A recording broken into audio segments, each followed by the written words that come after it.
sekarang yang disebut dengan etika bisnis itu apa?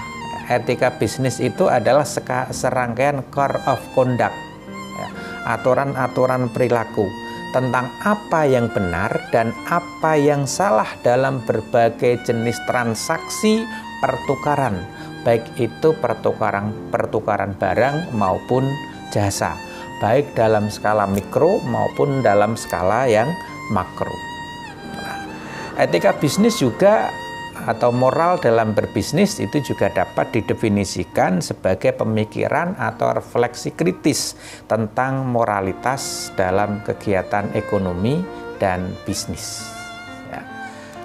Nah, rekan-rekan mahasiswa, unsur etika atau unsur moral dalam berbisnis yang dilakukan atau yang diejawantahkan oleh para pebisnis, oleh para pelaku ekonomi, ya, jadi yang teraktualisasikan dalam perilaku ekonominya, yang muncul dalam perilaku bisnisnya, itu pada dasarnya adalah pengejawantahan. Pada dasarnya adalah aktualisasi diri dari serangkaian nilai-nilai yang ada atau yang terinternalisasi di dalam masing-masing individunya. Jadi kalau memang di dalam hatinya, di dalam soulnya, di dalam ruhnya, dia memang mempertimbangkan unsur moral, dia mempunyai pertimbangan etika, maka itu nanti akan terejawantah, itu nanti akan termanifestasi dalam tindakan-tindakan ekonominya, dalam perilaku-perilaku bisnisnya. Apalagi jika nilai-nilai positif tersebut didukung oleh lingkungan yang kondusif. Jadi memang environment-nya, kondisinya, lingkungan di mana dia tinggal, ya, di mana perusahaan dan pabriknya itu berada, juga mendukung untuk teraktualisasinya nilai-nilai bisnis.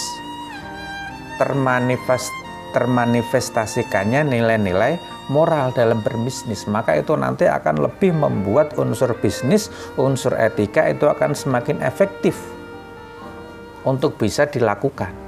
Tapi kalau lingkungannya tidak mendukung, ya sama saja. Maksudnya begini, misalnya saudara sudah menjadi seorang pengusaha, mempertimbangkan unsur moral, ya, memasukkan unsur bisnis, tapi ternyata lingkungannya tidak mendukung terhadap pelaksanaan etika.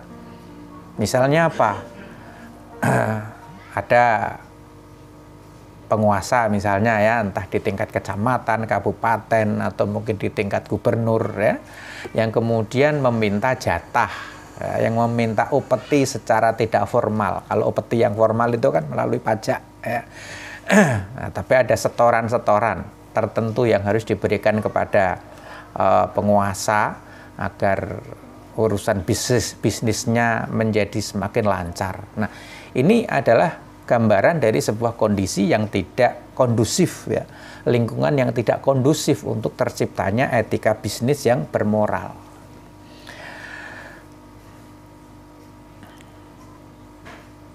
Nah, kemudian kita masuk ke bagian yang kedua, bahwa sosiologi ekonomi itu meniscayakan bisnis yang bermoral. Jadi dalam perspektif sosiologi ekonomi, yang namanya bisnis itu harus bermoral atau harus memuat etika dalam melaksanakan aktivitas bisnisnya. Yang pertama, karena manusia itu adalah makhluk sosial, sebagaimana yang dikatakan oleh Ibnu Khaldun, ya. Dia tidak bisa hidup tanpa keberadaan orang lain. Dia tidak bisa sustain tanpa adanya unsur-unsur atau komponen-komponen bisnis yang lain. Maka antara satu unsur dengan unsur yang lain, antara satu individu dengan individu yang lain, yang harus terjadi adalah yang sifatnya mutual, yang sifatnya bekerja sama. Wa ta'awanu 'alal birri wat taqwa. Kurang lebih seperti itu kalau kita menggunakan bahasa agama. Oleh karenanya, kalau kondisinya justru dibalik, misalnya, ya, ketika bisnis yang merupakan media kodrati bagi makhluk sosial kok justru dijadikan sebagai arena fighting, arena untuk saling mengalahkan, arena bertempur dengan targetnya harus ada yang menang dengan ada yang kalah, ya. Jadi unsur yang lain itu dianggap sebagai kompetitor yang harus dikalahkan, maka aktivitas bisnis akan berubah menjadi media untuk saling memangsa. Jadi setiap orang, setiap perusahaan, setiap pabrik itu adalah ibarat sebagai sebuah predator, pemangsa terhadap perusahaan yang lain, terhadap pabrik yang lain, terhadap individu yang lain. Saya menang, kamu kalah. Ini ya. Kemudian yang kedua, mengapa sosiologi ekonomi itu meniscayakan bisnis yang bermoral?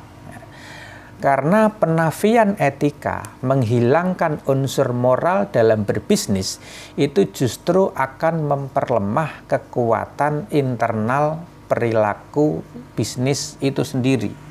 Ya. Mengapa?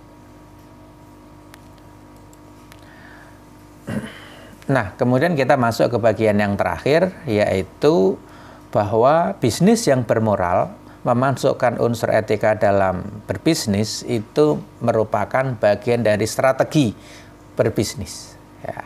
Setidaknya ada 3 hal ya, mengapa banyak perusahaan yang tentu saja mereka punya orientasi untuk memperoleh laba ya, atau yang memiliki orientasi laba atau profit driven companies itu kemudian menaruh perhatian terhadap etika bisnis atau betul-betul mengakomodir adanya unsur moral dalam berbisnis. Ya.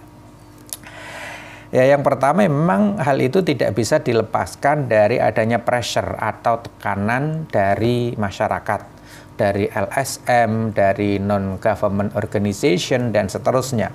Kalau di tingkat internasional mungkin kita sudah familiar dengan organisasi yang bernama Greenpeace ya. Terkadang melakukan aksi di tengah lautan memprotes terhadap keberadaan perusahaan tambang lepas pantai yang itu mengganggu atau mengancam ekosistem di laut lepas misalnya, atau juga yang berhubungan dengan illegal mining ya, atau penambangan liar, kemudian deforestasi ya, atau ancaman terhadap hutan ya, perlindungan hutan dan seterusnya. Jadi karena adanya tekanan-tekanan dari masyarakat itu, kemudian tidak sedikit perusahaan yang lebih memberikan porsi besar terhadap unsur etika dalam menjalankan aktivitas bisnisnya ya. Jadi memang terkadang memang harus ada tekanan, ada pressure dari outsider ya, dari pihak luar agar kegiatan bisnis itu mempertimbangkan unsur moral. Kemudian yang kedua, ada sebuah teori baru ya dalam strategi bisnis bahwa being ethical is a clever marketing strategy. Jadi menjadi entitas yang beretika itu menjadi sebuah a clever marketing strategy. Jadi strategi pemasaran yang pinter. Jadi dengan bermoral, dengan memasukkan unsur etika itu menjadi salah satu apa? Salah satu strategi yang smart, strategi yang pinter dalam pemasaran, dalam berbisnis secara umum. Ya. Maka kemudian sekarang tidak sedikit perusahaan yang berlomba-lomba untuk memperbesar porsi CSR-nya atau Corporate Social Responsibility-nya atau tanggung jawab sosial perusahaan. Dan dari beberapa paper yang dulu pernah kita diskusikan bersama bahwa ternyata corporate social responsibility atau tanggung jawab sosial perusahaan itu mempunyai dampak, mempunyai pengaruh yang positif dan signifikan ya terhadap nilai perusahaan, terhadap nilai ekonomi sebuah perusahaan. Nah, ini membuktikan bahwa memasukkan unsur etika, memasukkan pertimbangan-pertimbangan sosial itu menjadi salah satu komponen yang smart, yang pinter dalam strategi berbisnis ya. Kemudian ada community development ya. Jadi membangun komunitas di mana perusahaan itu berdiri. Jadi dia mempertimbangkan unsur budaya, dia mempertimbangkan keberadaan masyarakat sekitar, mempertimbangkan infrastruktur yang ada di kanan kirinya dan seterusnya. Ya, termasuk juga customer orientation. Jadi orientasinya sekarang adalah bagaimana untuk kemaslahatan atau kebaikan pelanggan. kebaikan customer, kebaikan dari orang-orang atau pihak-pihak yang selama ini dengan setia menjadi konsumen apa yang kita produksi, baik itu yang berupa barang maupun jasa. Dan yang ketiga adalah bahwa ada perubahan nilai sosial di kalangan masyarakat, juga di kalangan korporasi, yang lebih mengutamakan kepentingan orang lain baru kemudian untuk memperoleh keuntungan. Ya. Jadi antara kepentingan profit dan kepentingan orientasi sosial atau orientasi etika, ya, kepentingan sosial itu menjadi dua hal yang tidak bisa dipisahkan. Ya.